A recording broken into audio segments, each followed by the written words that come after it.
ამ წამს ყველანი ვუყურებთ ალბათ საუკეთესო მსოფლიო ჩემპიონატს ჩვენ ცხოვრებაში. მსოფლიოს ყველაზე დიდი ვარსკვლავების შოუს დგამენ. მესის უკვე 5 გოლი აქვს, ვინისიუს მბაპეს და ჰოლანდს 4-4. თამაშში ეფექტურად კრისტიანო რონალდუც ჩაერთო თავისი დუბლით და დარწმუნებული ვარ ჰარი კეინი და ლამინი ამალიც შემოგთავაზებენ მაღალ კლასს. ოპტას სუპერკომპიუტერის ახალი პროგნოზი ცნობილია, ვინ მოიგებს მსოფლიო ჩემპიონატს. პრესა აჭრელდა რონალდუს რეაქცია მესის ხსენებაზე. დღეს გაირკვევა სიმართლე, თუ კრისტიანოს მართლაც ეზიზღება არგენტინელი. ნეიმარი ბრაზილიის ნაკრებს დაუბრუნდა და კომენტარიც გააკეთა. ეს და სხვა სიახლეები მსოფლიო ჩემპიონატიდან ჩვენს დღევანდელ ვიდეოში.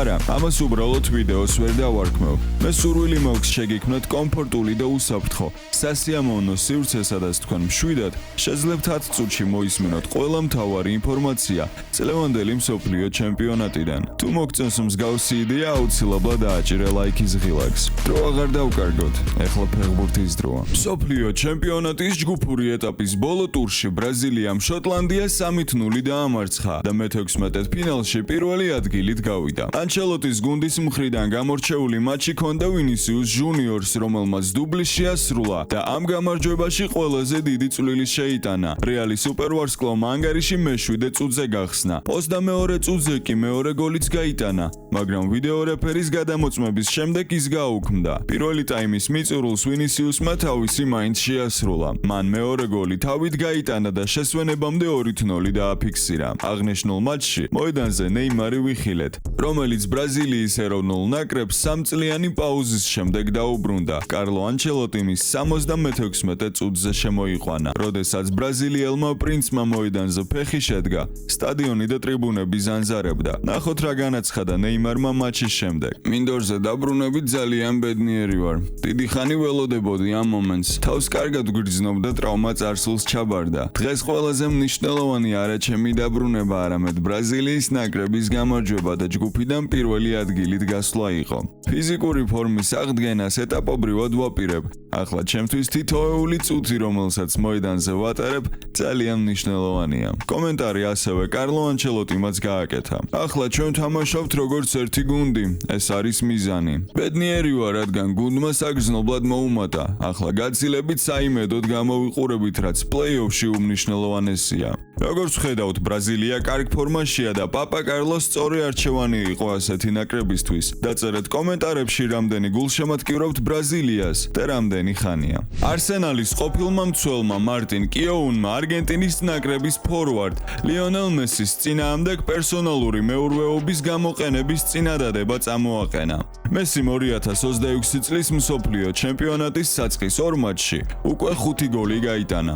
ჯერჯერობით არგენტინის ნაკრებიდან გატანილი გოლით სხვას თავი არავის გამოუჩენია. საინტერესოა დადგა თუ არა დრო გუნდებისთვის. თქვენ იცით რა, ჩვენ შენაგედევნებით პერსონალურად აგიყვანთ მესი. ჩვენ ერთ მოთამაშეს გავწირავთ და დროსა და სივრცეს არ მოგცემთ. შესაძლოა მაშინ უკვე ყველაფერი არგენტინის ნაკრების დანარჩენ ფეხბურთელებზე იყოს დამოკიდებული და არიან თუ არა ისინი საკმარისად კარგები. ამაში არც ისე დარწმუნებული ვარ. მათ სათადარიგოთა სკამიდან ხულიან ალვარესი ემატებათ. ეს კარგი ამბავია. როდრიგო დეპოლი ფეხბურთელია, რომელიც დიდად არუტევს. გარემარბები აგრესიულები არ არიან. მათ არ აქვთ мотиваცია, რომ ბურთით შეგიტიონ. ასე რომ რატომაც არ უნდა ავიყვანოთ მესი პერსონალურად. საინტერესო იქნება იმის ყურება, თუ როგორ გაუმკლავდებიან მას სხვა გუნდები ტურნირის განმავლობაში. კრისტიანო რონალდუ, რომელიც ყველამ ჩამოწერა.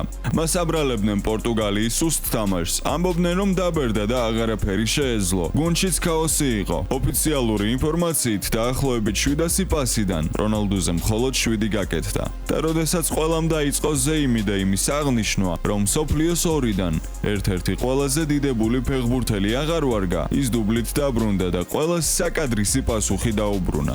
მართლა ეზიზღება თუ არა მას მესი? მართალია თუ არა, რომ ხუჩა კვარაცხელიას თანაგუნდელი ჟოაო ნევეში და ბრუნო ფერნანდეში ვერ იტანენ თავიანთ კაპიტანს და მისი მოშორება სურთ? რატომ არ აძლევენ პორტუგალიელები პასებს ლეგენდას? ამ ყველაფერს სულ მალე მოისმინეთ. მოგესმენთ. მანამდე კი შეგახსენებთ გამოიწეროთ არხი და დაალაიქოთ ვიდეო. იმ შემთხვევაში, თუ მოგწონთ ასეთი მშვიდი საინფორმაციო კონტენტი მსოფლიო ჩემპიონატზე, ან უბრალოდ ჩვენი შრომის დაფასება გსურთ. ყოველ შემთხვევაში, მადლობა წინასწარ ასეთი გვერდში დგომისთვის. მსოფლიო ჩემპიონატის ჯგუფური ეტაპის მეორე ტურში პორტუგალია უზბეკეთს დაუპირისპირდა და 5-0 გაანადგურა. ამ გამარჯვებაში უდიდესი წვლილი კრისტიანო რონალდომ შეასრულა, რომელმაც დუბლი მიითვალა და ახალი რეკორდი დაამყარა. 41 წლის თავდამსხმელი გახდა პირველი ფეხბურთელი, რომელმაც ზედიზედ 6 მსოფლიო ჩემპიონატზე გაიტანა.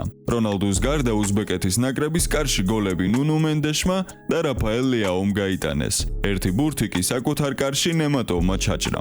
ცნობისთვის რონალდუს მუნდიალზე 10 გატანილი გოლი დაუგროვდა და პორტუგალიის ნაკრების ყველა დროის საუკეთესო ბომბარდირი გახდა. რონალდუმ ძალიან გუნდურად ითამაშა. ჭკვიანურად გაატანინა ჯარიმიდან ნუნუ მენდეშს. ასევე კარგი ჯარიმა გაათამაშა ბრუნო ფერნანდეშთან. ეს რომ დაესრულებინათ გოლით, ძალიან დიდებული მომენტი იქნებოდა. გაიტანა 2 გოლი და კიდევ 2-3 რეალური შანსი ჰქონდა და თქვენ შეგეძლოთ რონალდო ყოლოდათ თქვენ გუნდში და ის მოგიტანდათ დაახლოებით 12 ქულას.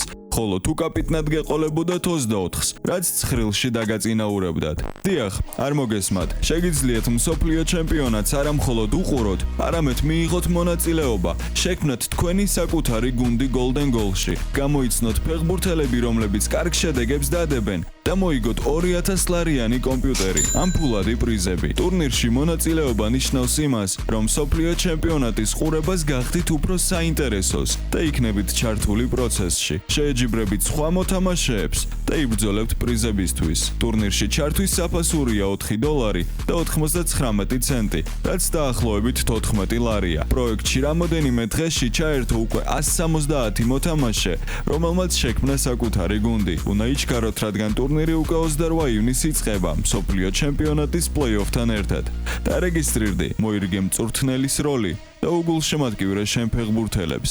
ფენტეზის წესები წერია საიტზე, რომლის ბმულიც კომენტარებში მექნება აპინული. აბსოლუტურად ყველა თქვენგანი საწყობილ გუნდს ვნახავ და რამოდენიმეს ვიდეოშიც გამოგაჩენთ. წარმატებები. კრისტიანო რონალდომ უზბეკეთთან გამარჯვების შემდეგ პრესასთან ისაუბრა და აქტუალურ კითხვებზე პასუხები გასცა, თუმცა იყო უსიამოვნო მომენტიც. მატჩის შემდეგ მიგზონაში მყოფმა კრისტიანომ უარი თქვა მოესმინა ჟურნალისტისთვის, რომელიც ლიონელ მესის შესახებ კითხვის დასმას აპირებდა. ჟურნალისტმა საუბარი არგენტინელის გოლებით დაიწყო, რის შემდეგაც რონალდო მაშინ ვეგაბრუნდა. ხელი აიქნია, კორესპონდენტს სიტყვა შეაწყვეტინა და განაცხადა, რომ მზად იყო შემდეგი კითხვის მოსასმენად. მიქს ზონის დატოვების შემდეგ რონალდომ ჟურნალისტს მიაძახა: სხვები არ მაინტერესებს, მბაპეც იტანს და ჰოლანდიც. მთელი ინტერნეტი ახლა მას დაბოღმილს ეძახის, რასაც მე პირადად ვერ დავეთანხმები. უბრალოდ დაკომპლექსებული ადამიანები ვერ მოიწონებენ რონალდუს პირდაპირობას. ადამიანი კონცენტრირებულია საკუთარ გუნდზე და საკუთარ შედეგებზე. ამ წამს დაამტკიცა, რომ კვლავ ფორმაშია, გახარებულია, ბედნიერია და ეკითხებიან მესიზე, რადგან კვლავ ცდილობენ ამ დაპირისპირების გახურებას. პრესას მთავარი მიზანიც ხომ ეგაა. რონალდო კი არ წამოეგო პროვოკაციას და ბოლოს დააყოლა. მბაპეც იტანს და ჰოლანდიც. მათ 4 გოლი აქვს, მაგრამ მას მაინც მესიზე ეკითხებიან. მესი და რონალდო უდიდეს პატივს სცემენ ერთმანეთს და ყოველთვის უხარიათ ერთმანეთის დანახვა. შეჯიბრის მომენტი ნორმალურია. მესიც ეჯიბრება კრისტიანოს, უბრალოდ მესის იმიჯიდან გამომდინარე, ამის თქმა არ აწყობს და არ შეუძლია. რონალდო კი ამას არ მალავდა. რონალდო ზოგჯერ ცუდია, ზოგჯერ კარგი, ზოგჯერ სუსტია, ზოგჯერ ძლიერი და ზუსტად ამიტომ ვაფასებ მას მე პირადად, რადგან ადამიანებიც ასეთები ვართ. ყოლანი, მესი კი ზედმეტად სწორი და იდეალურია ადამიანისთვის და პატარა ეჭვებს ბადებს ჩემში, თუმცა ის დიდებული ფეხბურთელია და ვფიქრობ ადამიანადაც კარგია, მაგრამ იმიჯი მაფრთხობს. დაწერეთ თქვენი აზრები კომენტარებში. შურს თუ არა რონალდოს თქვენი აზრით და მართალია თუ არა ის ზიზღი, რომელზეც პრესა საუბრობს.